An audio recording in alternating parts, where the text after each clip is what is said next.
যদি কাঁটাও ফুটেন এটার উপর ধৈর্য ধরা হয়, আল্লাহ পাক গুনাহও মাফ করবে, সওয়াবও বাড়াই দিবে। এবার বলেন ধৈর্য ধরে কারা? কি দেখলে বোঝা যাবে ধৈর্য ধরে? কেউ আপনাকে একটা গালি দিছে, তার আপনি 2টা গালি দিলেন, তাইলে কি ধৈর্য ধরেছেন? একটা গালির আপনার একটা মাইরের বিপক্ষে 4টা মাইরা দিলেন, ধৈর্য ধরেছেন? একজনে গালি দিয়েছে, তারা ধরে 10 জনে মিলে গাছতলায় নিয়ে পিটাইয়েছেন, ধৈর্য ধরেছেন? কেউ আপনাকে ফেসবুকে একটা স্ট্যাটাস দিল, আপনিও তার জন্য 3টা স্ট্যাটাস মাইরা দিলেন, ধৈর্য ধরলেন? জোরে বলেন ধৈর্য ধরলেন? আপনার যখন বিভিন্ন অর্থনৈতিক কষ্ট আসলো, আপনি রবের হুকুমের অপেক্ষা না করে সুদের সাথে লেগে গেলেন, আপনি কি ধৈর্য ধরলেন? জোরে বলেন ধৈর্য ধরলেন? বউয়ের অত্যাচার, স্বামীর অত্যাচার, পারিবারিক অত্যাচার, কোনো কিছু সহ্য না করে ডাইরেক্ট আপনি ডিভোর্সের মধ্যে চলে গেলেন, ধৈর্য ধরলেন? প্রত্যেকটা মানুষের জীবনে বিপদ আছে কি নাই? আসবে কি আসবে না? রবের ফরমান কখনো মিথ্যা হতে পারে?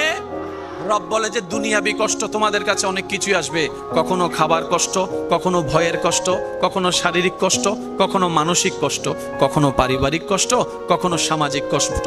কিন্তু বান্দা এতটুকু মনে রাখবা, তুমি শুধু আমি রবের হুকুমের অপেক্ষায় বসে থাকবা, আমি রবের হুকুমের অপেক্ষায় বসে থাকবা। এ রবের হুকুমের অপেক্ষা করে বসে থাকার নামই হচ্ছে ধৈর্য। ধৈর্য। আর রব বলে যে আমার হুকুমের আশার অপেক্ষায় বসে থাকে, আমিও রব তাকে তাকাই থাকি, আমার ফেরেশতারাও তাকে গার্ড দিতে থাকে। সুবহানাল্লাহ। গালি দেনেওয়ালা দিল, শুননেওয়ালা কান দিয়ে শুনলো। মুখ আছে তার 3টা গালি দেওয়ার, শুধু এতটুক চিন্তা করলো। শয়তান বলে যে গালি 3টা দিছে, তুই 6টা দে। তখন ঈমান বলে যে খবরদার লবকুশাই করিস না, মুখটা খুলিস না, আল্লাহ নারাজ হয়ে যাবে, আল্লাহ নারাজ হয়ে যাবে, আল্লাহ নারাজ হয়ে যাবে। বিচারটা রবের উপর ছেড়ে দিলাম, আমি সবর করে রইলাম আমার রবের হুকুমের অপেক্ষায়। একদিন যায়, 1 সপ্তাহ যায়, 1 মাস যায়, বিভিন্ন ধরনের কষ্টের উপর যখন বান্দা রবের হুকুমের অপেক্ষা করে, যখন ধৈর্যশীল হিসেবে পরিচিত হয়, রবের বান্দাদের ভিতরে যার বলা করাটা, ধৈর্য ধরাটা রবের পছন্দ হয়ে যায়, রব সাথে সাথেই বলে ইন্নাল্লাহ মা'আস সাবিরিন। এ বিশ্ববাসী শুনে রাখো, জেনে রাখো, অমুক বান্দার সাথে আজকে থেকে আমি আল্লাহ নিজেই আছি। আমি আল্লাহর ধৈর্য ধারণকারীর সাথেই আছি। আচ্ছা, যার সাথে আল্লাহ থাকে তাকে আবার হারায় কে? সুবহানাল্লাহ বলি। যাকে আল্লাহ সাথী বানিয়ে নেয়, ওলি বানিয়ে নেয়, আপন করে নেয়, তাকে হারানোর ক্যাপাসিটি এই পৃথিবীর কারো। উহুদের যুদ্ধের মধ্যে নবী রাহমাতুল্লিল আলামিনের মুসলমান দলেরা বাহ্যিকভাবে হেরেছেন। কারবালার ময়দানে ইমাম হোসেন বাহ্যিকভাবে হেরেছেন। এই জায়গায় আমার অনেক ভাইয়ের একটু মিসগাইড হয়ে যায়। মনে রাখবেন, সব সময় ফুল দিয়ে ভালোবাসা হয় না। ভালোবাসার এক একটা ধরন আছে। মারধর করা কি ভালোবাসা নাকি ঘৃণা? জোরে বলেন, ভালোবাসা না ঘৃণা? মারধর করা কি ভালোবাসা না ঘৃণা? কিন্তু শিক্ষক যখন ছাত্রকে মারে, জোরে জোরে জোরে, মা বাবা যখন সন্তানকে মারে, আপনি তো বলেছেন ভালোবাসা মানি ঘৃণা। কিন্তু মা বাবা যখন মারে সেটা আর ঘৃণার অর্থ দেয় না। শিক্ষক যখন মারে ঘৃণার অর্থ দেয় না, এটা তখন ভালোবাসার অর্থ দাঁড়িয়ে যায়। ঠিক তেমনি ভাবে আল্লাহ তাআলা প্রত্যেকটা নবীর জীবনে সেটাই ঘটিয়ে দিয়েছেন, যেটা আমাদের জন্য পরবর্তী বান্দাদের জন্য জীবনের শিক্ষা হয়ে দাঁড়াবে। বলেন সুবহানাল্লাহ। পৃথিবীর বুকে এমন কেউ নাই নবীকে হারাতে পারে। আছে? আছে এমন কেউ আছে? জান্নাতের এক একটা পুরুষের ভিতর হবে 100 জন পুরুষের শক্তি। জান্নাতে যারা যাবে এক একজন পুরুষের ভিতরে 100 জন পুরুষের শক্তি আল্লাহ পাক দান করবেন। এরকম হাজার হাজার পুরুষের শক্তি নবী রাহমাতুল্লিল আলামিনের শক্তির সামনে শেষ হয়ে যাবে, এমন শক্তি আল্লাহ নবীকে দান করেছে। সেই নবী যদি ওই পাওয়ার নিয়ে যুদ্ধের ময়দানে নামতেন, কেউ সামনে দাঁড়ানোর মতো ক্ষমতা। অথচ সেই নবীকে যখন ঘটনা পরিক্রমায় একজন ইহুদি আঘাত করেছে, একজন ইহুদি নবীকে আঘাত করেছে, নবী উল্টা উত্তরটা হাত দিয়ে মার দিয়ে না দিয়ে ওনার হাতটা ধরে বললেন, ভাইয়া আমাকে মেরে আপনি কোনো ব্যথা পান নাই তো? আমাকে আঘাত করে আপনি কোনো কষ্ট পান নাই তো? ইয়া নবী রাহমাতুল্লিল আলামিন, আমাদের সামান্য একজনের থেকে 2 জন বন্ধু হলে আমরা প্রতিশোধ নিতে প্রস্তুত হয়ে যাই। নবী বলে যে আমি প্রতিশোধ শিখাতে আসিনি, আমি ক্ষমা শিখাতে এসেছি। ক্ষমা শিখাতে এসেছি। পৃথিবীতে শান্তি কিভাবে আনতে হয়, প্রতিষ্ঠা করতে হয়, বই পুস্তকে সমাজ বিজ্ঞান পড়ে সমাজ পাল্টাতে পারবা না, অর্থবিজ্ঞান পড়ে অর্থনীতি পড়ে অর্থ পাল্টাতে পারবা না। কিন্তু নবীর সিস্টেমটাকে আল্লাহ এমন ভাবে উসওয়াতুন হাসানা দিয়ে সাজিয়ে দিয়েছেন, পৃথিবীর প্রত্যেকটা সেক্টরে নবীর সুন্নত আমল করলে জয় যোগান আসবে, অন্ধকারে বাতি জ্বলবেই জ্বলবে। আমাদের নবীকে আটকাই দেওয়ার মতো ক্ষমতা বলেন না ভাইয়া? আচ্ছা, অপারেশন জগতে সবচাইতে খতরনাক অপারেশন হচ্ছে ওপেন হার্ট সার্জারি, আর একটা হচ্ছে ব্রেইনের অপারেশন। দুইটা অপারেশনকে সবচাইতে মেজর বলা হয়। সেজন্য এই সমস্ত অপারেশন করার আগে আরেকখানা জোরে হন ন ভাই, আরেকখানা জোরে কি সাইন? যদি আমার অপারেশন করার ধরুন আপনার রোগী মারা যায়, আমার নামে মামলা দিতে, অথচ আপনার আমার নবীর সিনা সাক হয়েছেন, ওপেন হার্ট সার্জারি হয়েছেন। আর একটু আস্তে বলা যাবে? একটা ওপেন হার্ট সার্জারি করা অবস্থায় কমপক্ষে প্রয়োজন মোতাবেক অনেক ব্যাগ রক্ত মজুত করে রাখা হয়। কারণ রক্ত যা বের হবে, অন্য দিক থেকে রক্ত যদি সাপ্লাই করা না হয়, রক্ত শূন্যতায় হয়ে আবার স্ট্রোকের মধ্যে চলে যেতে পারে। মানুষটা জিন্দা, ওপেন হার্ট সার্জারি করা কোয়াইট ইম্পসিবল, সচেতন আপনার সজাগ অবস্থায়। কিন্তু নবী রাহমাতুল্লিল আলামিনকে ওপেন হার্ট সার্জারি করা হয়েছে। নবী সচক্ষে তাকিয়ে আছেন, নবী দেখতেই আছেন, নবী তাকিয়ে আছেন, নবী দেখতেই আছেন। জগৎ অবাক হয়ে বলে, যখন এই ওপেন হার্ট সার্জারি হচ্ছে তখন পৃথিবীর কোনো বিজ্ঞান, কোনো পড়ালেখা, কোনো মানুষ ওপেন হার্ট সার্জারি করা তো দূরের কথা, নামটাও পর্যন্ত শুনেনি, নামটাও পর্যন্ত শুনেনি। আল্লাহ তাআলা সেটা অনেক আগেই নবীকে দেখাই দিয়েছেন। ভিতর থেকে যা বের করার করলেন, জমজমের পানি দিয়ে ধুইলেন, জমজমের পানি দিয়ে জান্নাতি প্লেটে রাখলেন। ধোয়ার পরে সে জমজমের পানিগুলো আবার জমজমে ফেলে দিলেন। আর একটু জোরে বলি, তখন থেকে দাঁড়িয়ে জমজম, সুবহানাল্লাহ, মনে করা। জমজমের পানি খাওয়ার পর একটা দোয়া পড়ে। এই দোয়াটাকে যদি আপনি একটু অ্যানালাইসিস করেন, ওপেন হার্ট সার্জারির সমস্ত বৃত্তান্ত আপনার চোখের সামনে চলে আসবে। কথা ওই জায়গায় ছিল, রবের প্রত্যেকটা কাজে কোনো না কোনো হিকমত, কোনো না কোনো কারণ। শুধু তা নয়, আপনি যে রাস্তা দিয়ে হেঁটে যাওয়ার সময় পা মস্কায় গিয়েছেন না, একটা হাঁটার সময় হঠাৎ পা মস্কায় গেছে, ও মারে, মনে রাখবেন ধৈর্য ধরতে পারলে এটা তো আপনার কল্যাণ আছে। রবের বান্দা নবী রাহমাতুল্লিল আলামিনের উম্মত কখনো লস প্রজেক্টে থাকে না। সিদ্দিক আকবরের ঘটনা আপনার আমার সবাই জানা। কাহিনী বশত সবাই যখন সবকিছু আনছেন, সিদ্দিক আকবরকে যখন আনতে বলেছেন, গড়ে কিছু নাই আনার মতো, শেষ পর্যন্ত নিয়ে আসলেন কি? বলেন না ভাই, আর একটু জোরে বলেন। উনি ছাই আনার মতো সিদ্দিক আকবর না তো, সুবহানাল্লাহ বলে না। উনি মক্কার ইতিহাসে বড় টপ লেভেলের একজন বড় ব্যবসায়ী। আর একটু জোরে, ধনে ধন, টাকায় টাকা সিদ্দিক আকবর। আজকে কেন উনি ছাই আনলেন? বলে যে আমার যত ব্যবসা ছিল আল্লাহ এবং রসুলের জন্য মক্কায় ছেড়ে মদিনায় হিজরত করে ফেলেছি, সুবহানাল্লাহ। আমার সমস্ত দোকান ওখানে ফেলে আমি মদিনায় চলে এসেছি আল্লাহ এবং রসুলের জন্য। আমার সমস্ত টাকা ব্যাংক ব্যালেন্স আমি ওখানে, ওখানের সিদ্দিক বড় কোটিপতি, মদিনার সিদ্দিক বড় গরিব হয়ে আছেন। এইটাই তো সচক্ষে বাস্তব চোখে দেখা যায়। কিন্তু সবাই দেনেওয়ালা দিল, সিদ্দিক আকবর আনতে আনতে ঘরের ছাইটা পর্যন্ত নিয়ে আসলো। রব বলে যে আমার সিদ্দিক যা দিয়েছে এটার বরাবর আর কারোটা হবেই না। ছাইয়ের দামও কত হয়ে গেছে দেখেন। কেন হলো? শুধু দিল থেকে দেওয়ার কারণে। সুবহানাল্লাহ জোরে বলি। সেজন্য ইসলাম হচ্ছে সবচাইতে সহজ ভাইয়া।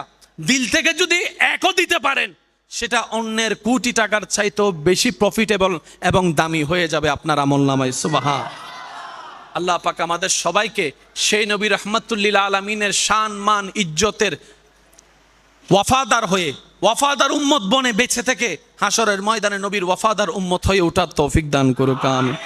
ইমানদার ভাইয়েরা একটু মনোযোগ দিবেন।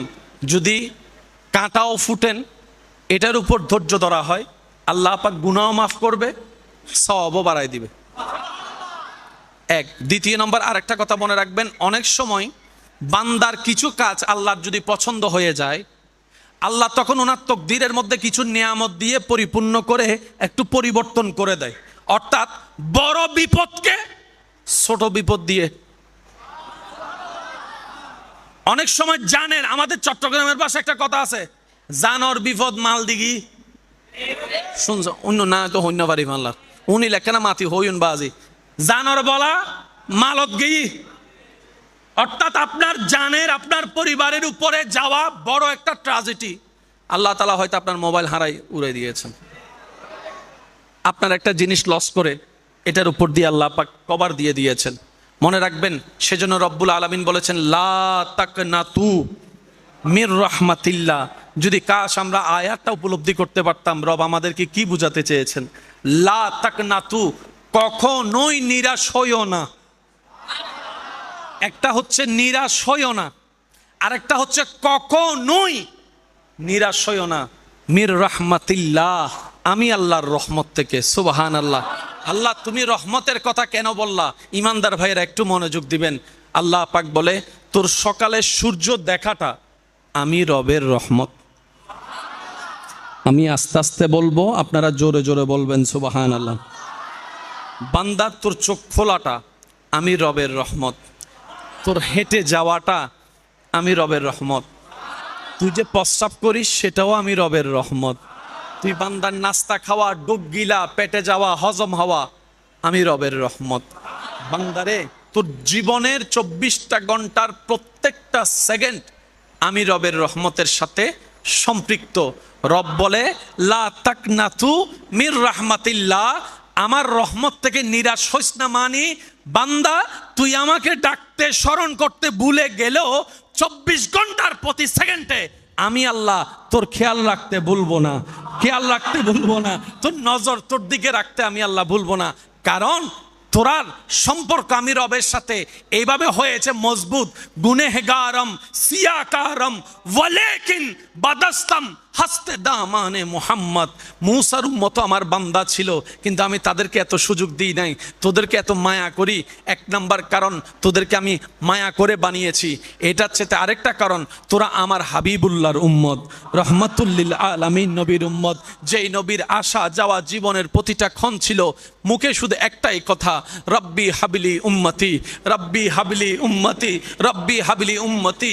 সারাক্ষণ প্রতিটা ক্ষণ শুধু তোদের নবী তোদের কথা বলেছেন। যখনই চেয়েছেন তোদের জন্য চেয়েছেন, যখনই মাপ চেয়েছেন তোদের জন্য মাপ চেয়েছেন। হাসরও কান্না করবে তোদের কথা বলে বলে। সুবহানাল্লাহ। আর আমি আল্লাহ সেই নবীকে ওয়াদা করেছি, ওয়ালা সাউফা ইউতিকা রাব্বুকা ফাতারদা। আমি আল্লাহ ওয়াদা করেছি, ওয়ালাল আখিরাতু খায়রুল লাকা মিনাল উলা। সুতরাং আমি আল্লাহ তোদের নবীর মুখে হাসি ফুটাবো। আর আমি আল্লাহ ভালো করে জানি, উম্মতের মুখে হাসি ফুটলেই নবী মুস্তাফার মুখে হাসি ফুটবে। সুবহান।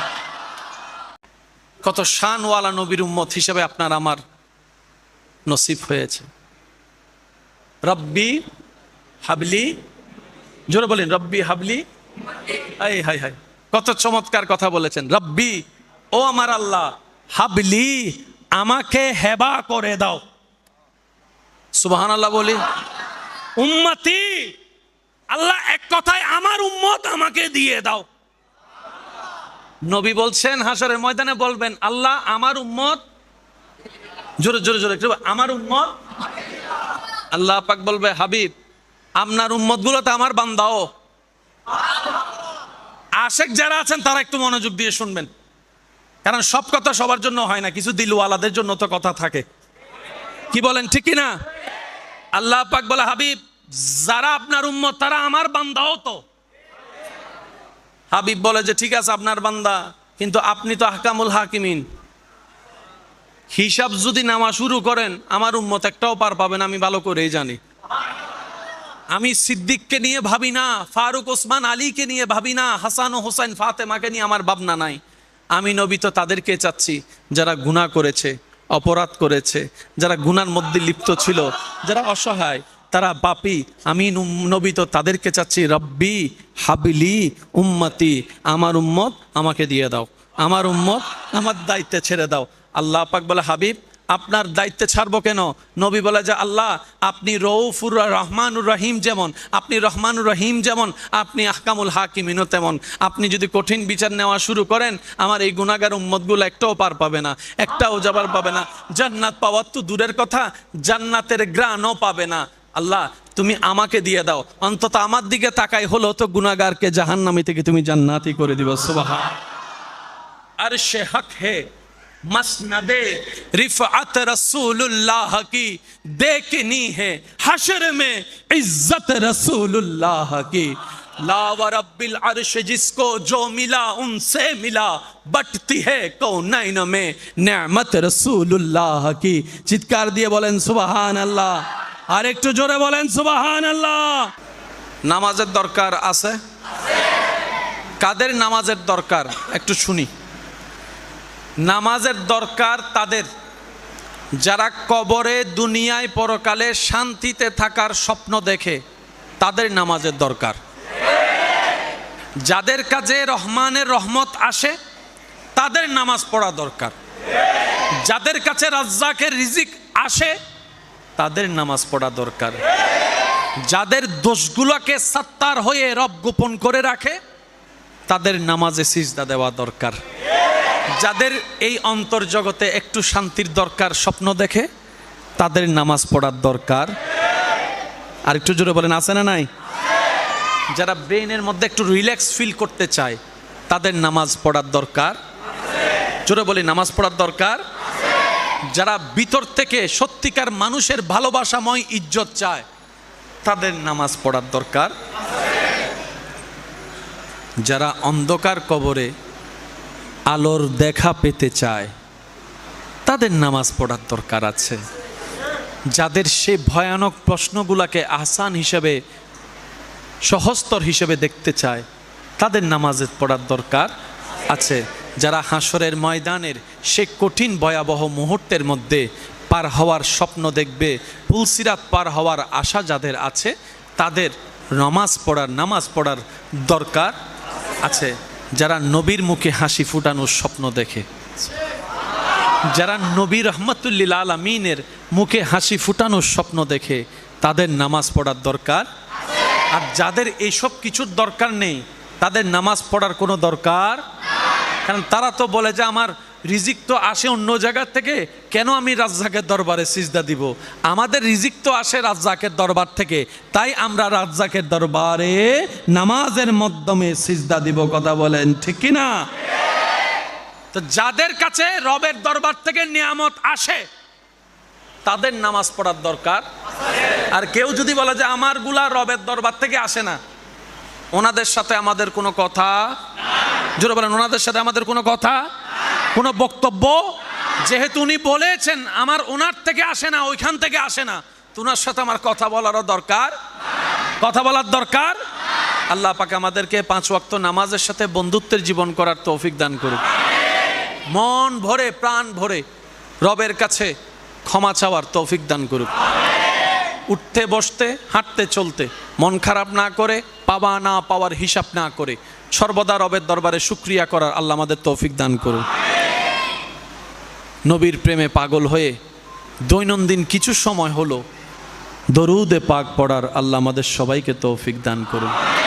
আজকে যে মসজিদে যে খতিবে মোকাররমের খেদমতে আপনারা জুমার নামাজ আদা করছেন, এই জুমার নামাজ সম্পর্কে একটি বক্তব্য দিয়ে আমি আমার আলোচনা শেষ করব।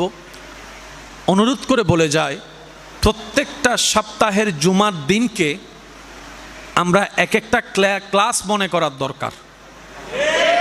প্রত্যেকটা জুমাকে এক একটা ক্লাস, এক একটা, জোরে বলেন এক একটা, আগে ভাগে আমরা যেন চলে আসি। কথা বলেন ঠিক কিনা? আসার নিয়ত করা থেকে সওয়াব শুরু।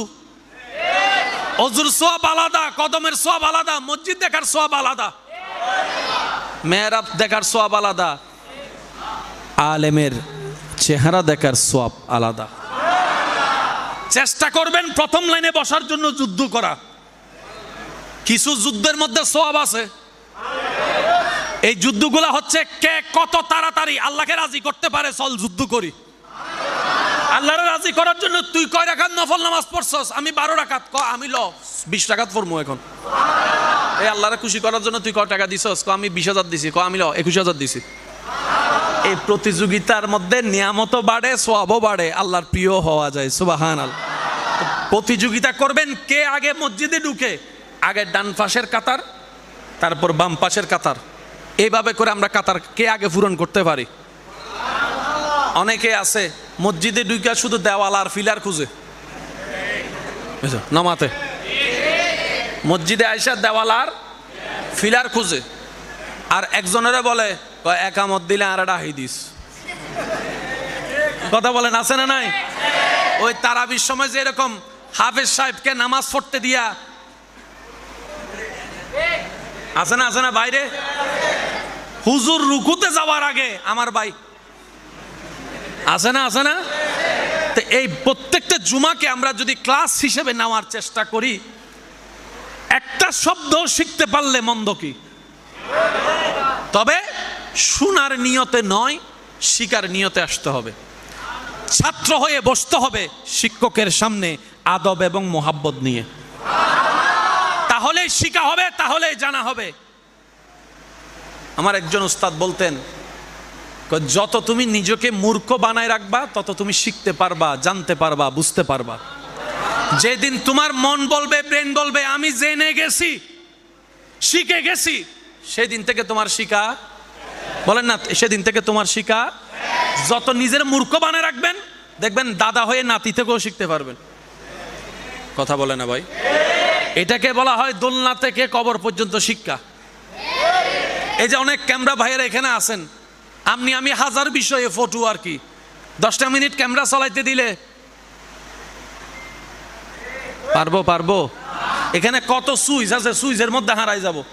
ওই সাউন্ড বক্সের ওই মেশিনটা দেখেন, বোর্ডটা কত হাজার সুইচ। 5 মিনিটের জন্য যদি আমারে বলেন যে হুজুর একটু দেখেন, ইকু টিকু লাগলে দিয়েন, আর আমার ভাই যদি আমার ইকুর কথা কয়, আমি তো কি দিয়া যে বসে থাকবো এটা আমি নিজেও জানি না। তো শিকার কোনো শেষ। সবসময় নিজেকে মনে করবেন আমি মূর্খ, আমি কিচ্ছু জানি না। লাভ কি হবে জানেন?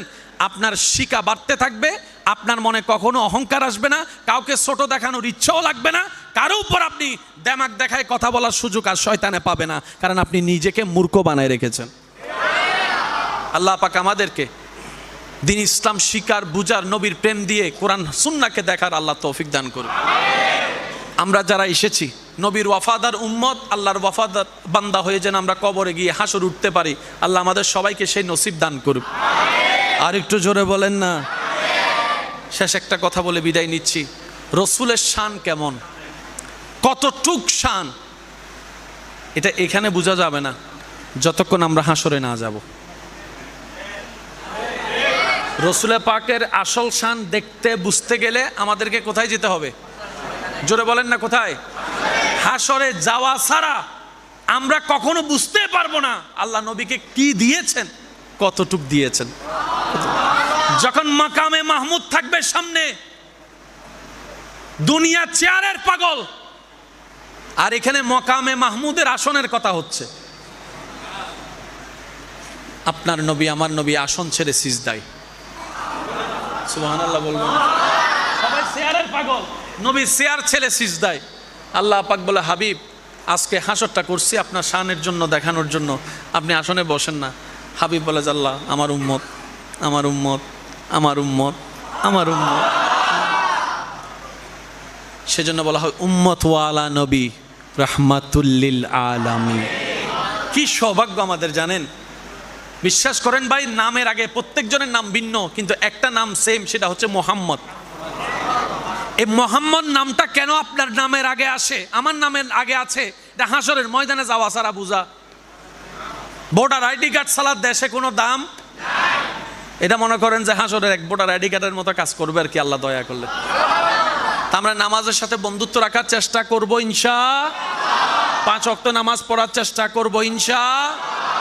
যারা সাপ্তাহিক জুমার নামাজ পড়েন, অন্য সময় তেমন নামাজ পড়া হয়, তাদের কাছে আমি অনুরোধ করি, আজকেও করে যাই, 1 ওয়াক্ত দিয়ে শুরু করেন। কয় ওয়াক্ত?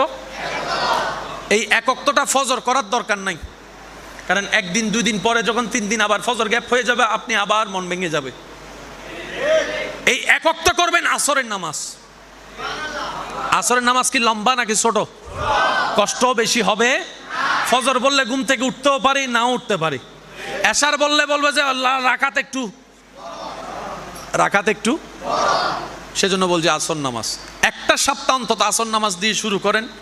আমার ঈমান, আমার মন বলে এই 1 ওয়াক্ত থেকে আল্লাহ চাহে তো আপনি 2 ওয়াক্তই নামাজি হয়ে যাবেন। সুবহান। রব্বুল আলামিনের চাহে তো আপনি ধৈর্য ধরলে 2 ওয়াক্ত থেকে 3 হয়ে 5 হয়ে বেনামাজিও একদিন হয়তো তাহাজ্জুদওয়ালা নামাজিও হয়ে যেতে পারে। সুবহানাল্লাহ। এবার আওয়াজ দিয়ে বলেন, আল্লাহ চাইলে পারে কি পারে না? আল্লাহ চাইলে দিতে পারে কি পারে না? বান্দা চেষ্টা করলে আল্লাহ দেয় কি দেয় না? আল্লাহ আজকের এই মাহফিলকে কবুল করুক। মাহফিল যারা সাজিয়েছেন তাদেরকে কবুল করুক, যারা সহযোগিতা করেছেন তাদেরকে কবুল করুক। আগামী বছর এই মাহফিল আজীবন ভাবে আরো বড় আয়োজন করার তৌফিক দান করুক। আল্লাহ হুজুর কেবলার হায়াতের মধ্যে বরকত দান করুক। আমিন।